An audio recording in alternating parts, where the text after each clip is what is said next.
Mr. James Wheeler. James was our wild boy, 13-year-old. James is a classic example of never give up. My name is James Wheeler. Basically, I started Make Promises Happen, I guess almost 18 years ago. I started as a volunteer counselor. I have a sister, a younger sister, that has cerebral palsy and also is hearing impaired, and she was a camper here at the program. And so I begged and begged and begged until Robert and Lynetta let me come as a volunteer, and they let me stick around, and they haven't gotten rid of me yet. Okay, what do I always preach about during counselor meetings? Camper interaction. There we go. Okay, guys, and I know it's tough. I know everyone in here that doesn't have a wheelchair. I am so sorry, but I think I have a bug in my pants. Yes, it's a June bug. Take that. That doesn't happen every day. I was like, okay, sorry about that. Woo! Now that's some interaction. I am so embarrassed. We got that on film. I'm like right here. Okay, guys. I'll have to cut that part out. Woo! That's a good start. After volunteering here for several years, I met my wife here, and we were married in '99. And at that point, the former administrator, Gary Weeks, approached me about becoming a full-time staff member, directing and adding other camps, as well as recruiting volunteers, fundraising, and camper recruitment. Whenever Gary Weeks came and approached me about coming out to camp, this has always been my dream. Rec therapy or something to that idea. Whenever Gary Weeks approached me about being a camp director, it was a second's notice. I was on board and ready to go, and wouldn't change it for the world. That's why this place is so special, is because it doesn't matter who you are or what you've got going on in your life. You can come join this family. He's just a phenomenal, good-hearted man, and he has integrity, he's genuine, he's sensitive, which a lot of men aren't, and it's one of his best qualities. He just has this way of being so in tune to people that he knows if you're having a bad day, and whatever it is, he picks up on it, and then he just knows the right things to say. He kind of tagged along with his mom as she delivered Sherry her first time to camp. And he said, "Can I stay?" And that was one of those times when we were a little short-handed, and we said, "Well, okay. You look like you're pretty experienced with this, so let's give it a try." And he dug in and in his ornery way showed us what he was made of. James has turned this place around. And he thought this would be kind of a cool place to hang out in the summer.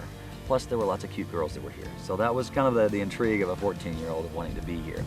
And so he went through all of those phases of what teenagers do about maybe not seeing the big vision of why he was here, of listening and getting fussed at by his directors to say, if you don't do it like this, you're not going to get a chance to come back to camp and enjoy all these friends that you want to.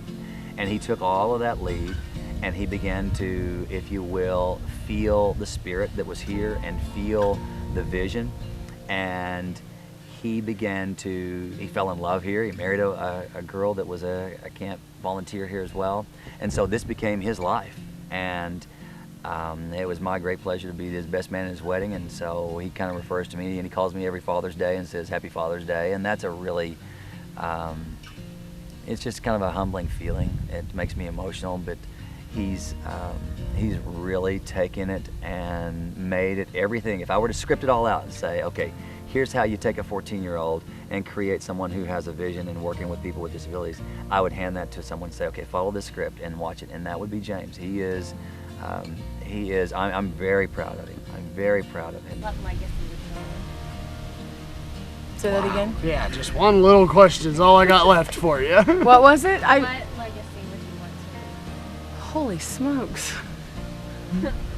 You take this one. What Parker. legacy do I want to leave with this? with this camp? Go ahead. Okay. I don't know.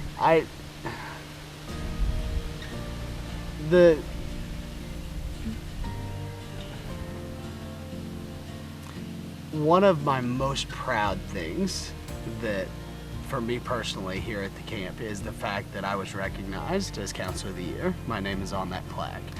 It's a plaque that has a list of names that are the best of the best, if you will, or it's the counselors that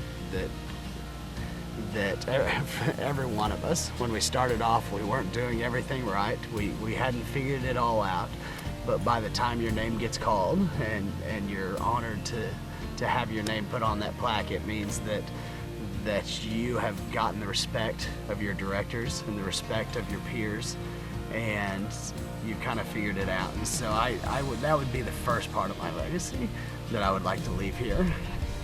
The second part is the more important part, and that is whenever I leave, whenever I can't do this anymore, which hopefully isn't for a very, very long time, but hopefully I've created counselors, and I've created or helped to mold counselors that care as much about this place as I do, and that I feel comfortable will step in and take my spot and kind of lead wherever I happen to leave it off, and kind of help to make sure that it continues to go and continues to create more opportunities for the future. I wanted to add, and I don't know if you can use any of it, but I think the future of this camp, the Robert and Lynetta, our mentors, our directors, I personally, and I know Emily also has so much respect for them. We've learned more than we can ever admit to or put into words. They're truly remarkable people. And now Emily and I are directors, and I think we're doing a pretty good job. I know Emily's doing a good job, and I hope I am too. But the future of this camp, it lies in our counselors and our cabin leaders, and the fact that right now I know that they're down there taking care of business and doing what they need to do, and I don't have to worry a bit about it. But our counselors, the guys that drive from Kansas and Texas and Arkansas and give so much of their time, they are the future of this program. They are what's going to make this camp program last for the next 150 and years and beyond. And so I think it's very important to point out just the importance of them. Simply put, make promises happen. It's not necessarily a place.